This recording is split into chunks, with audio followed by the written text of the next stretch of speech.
Está aqui um quadro de distribuição pequeno. Nesse quadrinho de distribuição tem um disjuntor termomagnético e um IDR, interruptor diferencial residual, ou conhecido como DR. Tá? Bom, aqui eu tenho um circuito 220 de duas fases. Isso aqui é uma instalação real. Estou fazendo um vídeo. O que fizeram? Utilizaram um azul aqui como fase. Tá? Bom, isso não é recomendável, porque o azul ele tem que ser sempre para o neutro, nunca para fase ou para retorno. Mas tudo bem, você vai encontrar no dia a dia, você vai encontrar várias situações aí fora da normalização, mas precisa estar atento quanto a isso, tá? Então, nem todo fio azul que você encontrar numa instalação elétrica, ele vai ser neutro. Você tem que medir, você tem que certificar antes, porque pode ter sido passado azul e está sendo utilizado como fase. Bom, aqui eu tenho o tubo de entrada, né, que vem do poste. Eu tenho os dois cabos que estão vindo gerais aqui e entra no disjuntor. Ele passa pelo disjuntor primeiro, tá? Ele entra nos dois bornes aqui, superiores, e aqui está a saída dos dois bornes aqui. E daqui vai para o DR. Então, olha só, aqui eu tenho entrada, aqui eu tenho saída. A saída do disjuntor está conectada na entrada do DR. E da saída do DR, eu tenho uma derivação para essa tubulação e para a tubulação de baixo. Tá? Pode ver que desse borne aqui está saindo dois cabos azuis, um que vem para esse tubo de baixo, esse o tubo superior, e também o marrom da mesma maneira, distribui uma fase para cada circuito, duas fases para cada circuito, tá bem? Bom, aqui eu tenho duas proteções, eu tenho o disjuntor que faz proteção de curto-circuito e sobrecarga, e tem o DR que faz a proteção de fuga, tá?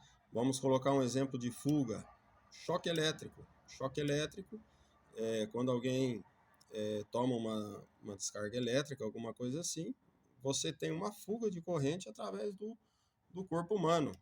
Então isso é considerado uma fuga, o DR entende isso e desarma, ok? Lembrando que o DR, você tem um circuito de duas fases, essas duas fases obrigatoriamente tem que entrar no DR, tá? Você tem que ter entrada e saída. Então o DR sempre vai ter dois pontos aí de monitoramento. Você nunca vai ter um DR unipolar, de um canal só. Você vai ter sempre DR como no mínimo com dois canais, bipolar, tá? No caso de um circuito monofásico, 127 volts, o neutro obrigatoriamente tem que passar pelo DR, tá? Pelo disjuntor não, mas pelo DR sim tem que passar. Aqui eu tenho o trilho DIN. O trilho DIN é esse trilho que você parafusa no fundo com a distribuição e aqui você vem e encaixa o disjuntor. Todos os disjuntores que forem necessários. No caso desse quadro de distribuição, ele suporta até 8 disjuntores, tá? Unipolares ou 4 disjuntores bipolares. Então aqui eu tenho um disjuntor bipolar, tenho um DR bipolar. Entrariam mais dois componentes bipolares aqui, tá bem?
vamos lá. Ligação do DPS, dispositivo de proteção contra surto, tá?